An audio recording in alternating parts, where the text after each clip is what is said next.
watch your parents have sex every day for the rest of your life? क्या हो गया रणवीर भाई को? और अपने अपने पकड़ लीजिए तुरंत। or would you join in once and stop it forever? Join in? What the fuck, man? भाई साहब, ये सारे अपने पॉडकास्ट के रिजेक्टेड क्वेश्चंस हैं। तो हेलो दोस्तों, और आज हम बात करने वाले हैं इस इंसिडेंट के बारे में जो कि आपने अभी थोड़ी देर पहले देखा। सो 2-3 सिनेरियो हो सकते हैं मेरे अकॉर्डिंग। तो पहला सिनेरियो ये हो सकता है कि ये एक पीआर स्टंट था, जो कि मेरे लिए मानना एक पर्टिकुलरली सही इसलिए है क्योंकि जो रणवीर है, he is a well educated person. वो 1000 एपिसोड शूट कर चुका है अपने हिंदी और इंग्लिश पॉडकास्ट चैनल में। आप स्टैटिस्टिकली देख लीजिए, वो एक एपिसोड को शूट होने में अराउंड 1.5 to 2 आवर्स लगते हैं। तो अगर आप ऑन एन एवरेज 1.5 घंटा भी मानते हैं तो वो 1500 आवर्स पे बैठा है। आप ये समझिए कि एक मसल मेमोरी नाम की भी चीज होती है। अगर कोई बंदा एक काम को 1500 घंटे कर रहा है, वो भी पिछले 4 साल से कंटिन्यूअसली, उसके हर महीने 15 से 20 पॉडकास्ट आउट होते हैं दोनों चैनल्स में। सो मेरे लिए पर्सनली ये मानना बहुत मुश्किल है, नियर टू इम्पॉसिबल है कि रणवीर के मुंह से ये चीजें जो उसने बोली लेटेंट में वो फ्लो में निकल गई। सो दूसरा सिनेरियो ये हो सकता है अकॉर्डिंग टू मी कि ये स्क्रिप्टेड था। लेट मी एक्सप्लेन कि रणवीर को जब लेटेंट के लिए इन्वाइट किया हो तो रणवीर ने 4-5 ऐसे शोज देखे जहां पर क्या कहते हैं उसको, जज और जो परफॉर्मर है उनके बीच में इंटरेक्शन दिखा, और उसने 2-3 क्वेश्चन वहां से उठा लिए, जो कि उसको ऐसा लगा कि अगर मैंने ये क्वेश्चन बोले तो इस पर्टिकुलर क्वेश्चन को अगर मैं ऐसे प्रेजेंट करूंगा तो लोग बहुत अपलॉड करेंगे, लोगों को बहुत अच्छा लगेगा, लोगों को बहुत मजा आएगा। जो कि ऐसा हुआ नहीं, क्योंकि उनकी फ्रेमिंग अलग थी।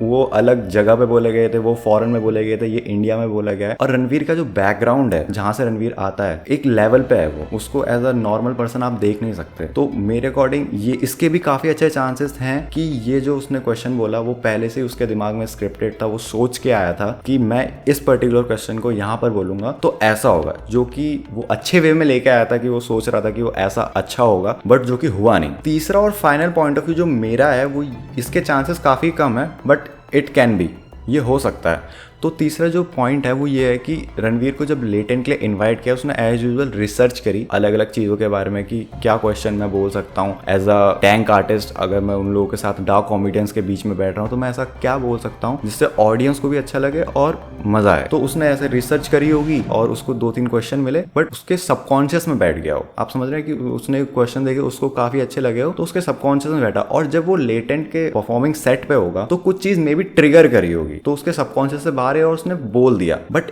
ये पर्सनली मेरे लिए मानना नियर टू इम्पॉसिबल कि रणवीर जैसा पर्सन, जो कि एक वेल एजुकेटेड और इतनी सारी चीज़ें करता है, एक वेल परफॉर्मिंग आर्टिस्ट है, वो भी पिछले 4-5 साल से वो कंटिन्यूसली पॉडकास्ट डाला है और उससे भी पहले से वो यूट्यूब में वीडियो बना रहा है, उसके मुंह से ये फ्लो में निकल जाना या ऐसे गलती से बाय मिस्टेकली निकल जाना, ये पर्सनली मेरे लिए मानना नियर टू इम्पॉसिबल है। जो भी ये कंट्रोवर्सी चल रही है या फिर जो भी ये सिनेरियो चल रहा है, आप इसमें एक चीज आराम से नोटिस कर सकते हैं और बहुत एविडेंटली ये चीज दिख रही होगी आप लोगों को भी कि रणवीर को जितना लेवल ऑफ हेट और क्रिटिसिज्म मिल रहा है वो समय या अपूर्वा को बिल्कुल नहीं मिल रहा, क्योंकि जो रणवीर की जो ऑडियंस है ना, जो रणवीर की ऑडियंस है वो उससे कुछ अलग एक्सपेक्ट करती है। रणवीर ने अपने आप को एज अ प्रेजेंट किया एक स्पिरिचुअल गाय, एक सक्सेसफुल बिजनेसमैन और एक एंटरप्रेन्योर जो पॉडकास्टिंग करता है। तो उसकी ऑडियंस उससे अलग बेसिस पे एक्सपेक्ट कर रही थी, बट एक ये बैलेंस बिल्कुल नहीं बना। तो इस वजह से उसको ज़्यादा हेट रेट मिल रही है कंपैरेटिवली समय या अपूर्वा के, क्योंकि समय का जो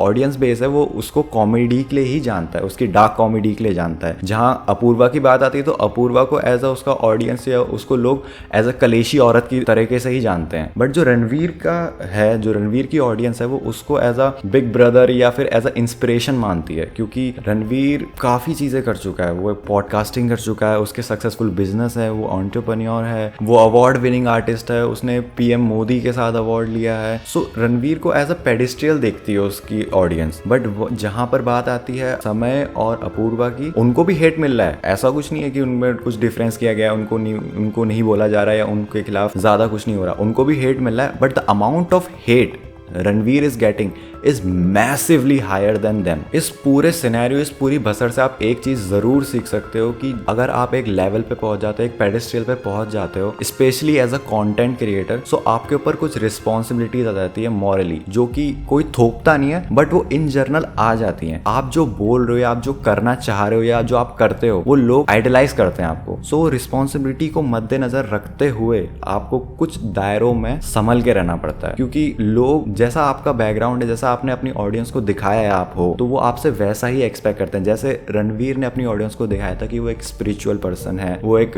एंटरप्रेन्योर है, वो एक सक्सेसफुल बिजनेस पर्सन है जो कि लोगों को ग्रो करने में हेल्प करता है। बट वहीं जब वो लेटेंट में आया और उसने जो क्वेश्चंस पूछे जो कि अकॉर्डिंग टू मी वल्गर थे, मेरा पर्सनल अगर आप जजमेंट जानना चाहते हैं तो मेरा ये है कि रणवीर ने गलत कहा, बट जो अमाउंट ऑफ हेटरेट उसे मिल रही है वो इक्वली नहीं है। वो बहुत ज्यादा उसको हेटरेट मिल रही है, उसके बारे में जो बोला जा रहा है वो बहुत एक्सट्रीम है। जो बैलेंस होना चाहिए, जो मेनली जो मेरा पॉइंट है वो ये है कि जो बैलेंस है, जो जैसे रणवीर को ले लीजिए, उसने अपने पोर्ट्रे इमेज एक बहुत अच्छी करी है, बट जब वो डार्क कॉमेडी में लेटेंट में गया तो उसने जो सवाल पूछे तो उसकी ऑडियंस भी लाइक ये क्या हो रहा है यार, ये ऐसा कैसे हो सकता है। तो अपनी ऑडियंस को जो आप फीड कर रहे हो, जो आप एक दिखा रहे हो कि आप एक पर्सन हो, उस पर खरा उतरो। ऐसे मास्क पहन के या ऐसा वो करके कोई फायदा नहीं है। तो एंड ऑफ द डे मैं यही कहना चाहता हूँ कि अगर आप एक कंटेंट क्रिएटर हो या एक नॉर्मल पर्सन भी हो, so you have to follow some rules norm जो कि सोसाइटल हैं भी नहीं भी हैं,